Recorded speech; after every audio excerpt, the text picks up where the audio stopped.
So, haluin lang natin. Parang salad, no? Parang... Opo. Ito po yun. Kung naaamoy niya lang po, napakasarap po ng amoy niya. Ulitin lang po natin. Meron po tayong substrate o meron tayong 500 grams, kalahating kilo ng dahon, sahan ng saging at saka yung kangkong. At hinaluan po natin ng 250 ml ng molasses. Ito po ay binuburo minimum 1 week. 1 week. Okay, ibig sabihin ma'am, halimbawa, gumawa ka ng FPJ tapos meron ka ng paggagamitan. Halimbawa, may mga tanim ka na nag-aantay na ng FPJ. After 1 week, pwede mo na po siyang i-harvest, pwede mo na po siyang gamitin. Pero kung sakali man na makakapag-antay pa naman na gumawa ka lang para may nakareserba na agad, paabutin mo na siya ng 1 month. Kasi, kaya. yes po. Kasi ang pagkakaiba po niyan, kapag 1 week, meron ka pang kakatasin. Pero kapag pinaabot mo na siya ng 1 month, posibleng kakaunti na lang yung dahon na makakatas mo kasi more liquid na po siya. At siyempre kapag inaabot po ma'am ng 1 month, mas marami pong katas yung makukuha mo. Oo. Okay, ito po Pero ay... hanggang 1 month lang yun. Pag lumagpas doon, hindi na pwede. Tama ba? Pwede pa rin po, pero kung lumagpas lang ng halimbawa 3-4 na araw, pero wag niyo pong masyadong patatagalin yung fermentation kasi kapag na-reach niya na yung 1 buwan, baka makalimutan nyo, nag-overlap na siya, baka matuyo na lang matuyo yung liquid. So, ang mangyayari niyan, imbis na marami kang maha-harvest na liquid, ang mangyayari niyan, uunti na naman siya. Okay? Ito po ay tatakpan natin ng Manila paper, ng isang malinis na papel. Huwag po tayong gagamit ng mga papel na may dyaryo o may imprinta. May print. Opo, kasi yun po ay may chemical na maaaring makapag-contaminate dito sa ating ginagawa. Okay? Ilalagay lang po natin yan, ang Manila paper at talian po natin. Mapakihawak po para ano.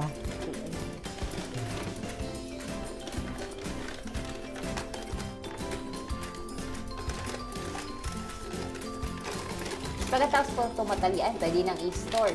Yes po. I-stop po natin. Hintay na tayo ng 1 week. Opo.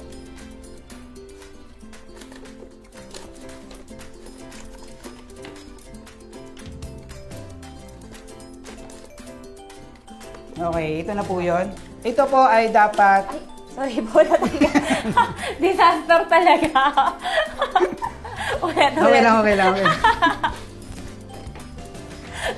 OC kasi ako, guys. Kaya, pinilit kong diretsuhin yung pagkakasali.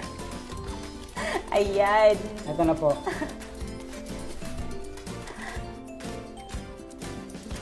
Pero alam niyo po, normal na nangyayari yun. Yes po, okay lang po yan. Ang importante, hindi mo natamaan ng kamay yung pinaka-substrate niya.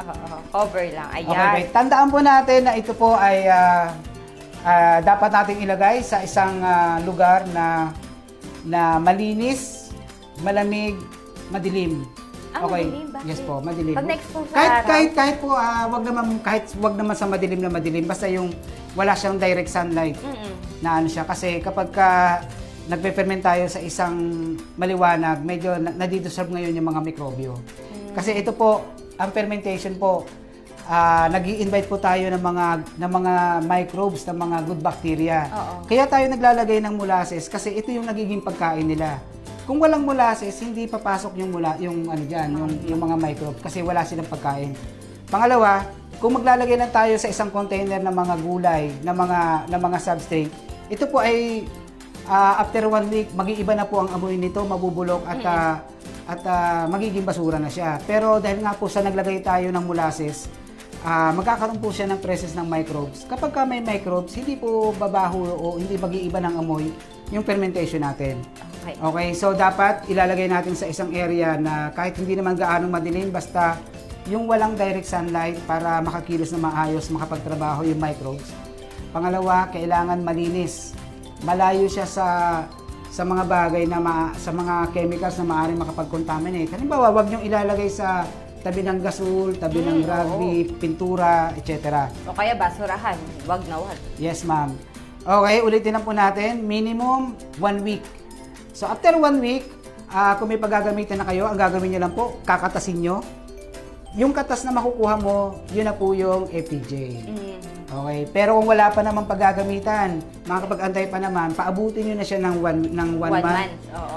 Okay, ito po yung ating finished product na fermented plant juice. Ang paggamit po nito, isang beses lamang sa isang linggo. 10 ml lang po sa isang litrong tubig na walang chlorine. Walang chlorine. Kailangan po walang chlorine. Pag nasa Maynila tayo, lahat ng tubig may chlorine. Ino-note ko lang din, ma'am, kasi halimbawa, andito tayo sa Metro Manila, wala tayong source ng ibang tubig maliban doon sa nasa faucet, nasa tap water. Ganito po 'yon. Unang-una, ang fermented plant juice po ay may nutrition at saka microbes. Kung gagamit po kayo ng tubig na halimbawa sa tubig ulan o kaya naman tubig poso at idinilig nyo sa halaman, ang mapapakinabangan po ng halaman ay yung microbes at saka yung nutrient. Okay. Pagka Pero galing sa ating mga gripo, kung no choice talaga kailangan mo gumamit ng tap water. Tandaan po natin ang tap water ay may chlorine. At ang chlorine ay pumapatay ng microbes. Good bacteria, bad bacteria, lahat po yan pinapatay niya. So kapag gumamit po tayo ng tap water, ang mapapakinabangan lang po ng halaman ay yung nutrient at yung microbes ay mawawala po siya. So ang mikrobyo po ay napaka-importante sa organic gardening kasi pinapaganda niya yung quality ng lupa at saka kapag mayroong microbes, naiiwasan din yung mga ibang sakit kasi nga may presence ng microbes. Walang makakapasok ng mga bad bacteria, etc. may parang may protection. Yes, ma'am. So napaka-importante. Kaya lang siyempre nasa Metro Manila tayo, no choice So wag mo na lang i-expect na mayroong microbes na doon sa lupa. Kahit na patining natin yung mga galing sa gripo. Yes, ma'am. Hindi rin po 'yun kasiguraduhan. Okay. Po, yung chlorine andun pa rin po. Maliban na lamang kung ito ay palilipasin mo ng mga 6 months to 1 year. Pero yung palilipasin mo lang siya ng mga 24 hours, 3 days, 5 days, yung chlorine po andun pa din. So, mas mainam pa rin talaga yung kapag umulan, mag-imba ka na. O kaya naman, kung meron kang nadaanan na may poso dyan, pwedeng makihingi ka. Makiigib ka. Kasi napaka-importante po yun. Pero kung no choice, tap water, okay lang po yun. Okay po. So, FPJ po itong ginawa natin. Susunod naman po gagawin natin yung FJJ, tama ba? FFJ. FFJ. Okay. FFJ at yung isa? Yung Calpos. Calpos, okay. Ito pong fermented plant juice, ulitin lang po natin, mataas yung nitrogen content. Ito po yung unang i-apply natin sa halaman kasi kailangan muna nating palakihin yung seedlings, kailangan natin patabain yung stem, kailangan natin paberdehin yung dahon. So habang lumalaki siya, ito po ang kailangan niya, nitrogen, ito po yung fermented plant juice. Yung binanggit ni ma'am kanina, yung FFJ, ito naman po yung tinatawag na fermented fruit juice. Ito po yung magpapabunga at magpapabulaklak ng isang halaman. So halimbawa, kapag may tanim kang sili, kamatis, una mong ibibigay yung FFJ. Palalakihin mo muna. Bago magkaroon ng pamumulaklak at pagbunga, magbibigay ka na ngayon ng FFJ para mas ma-maximize niya yung kaya niyang i-produce na bulaklak na nagiging bunga. So ito po yung susunod natin kung paano po ginagawa ang FFJ.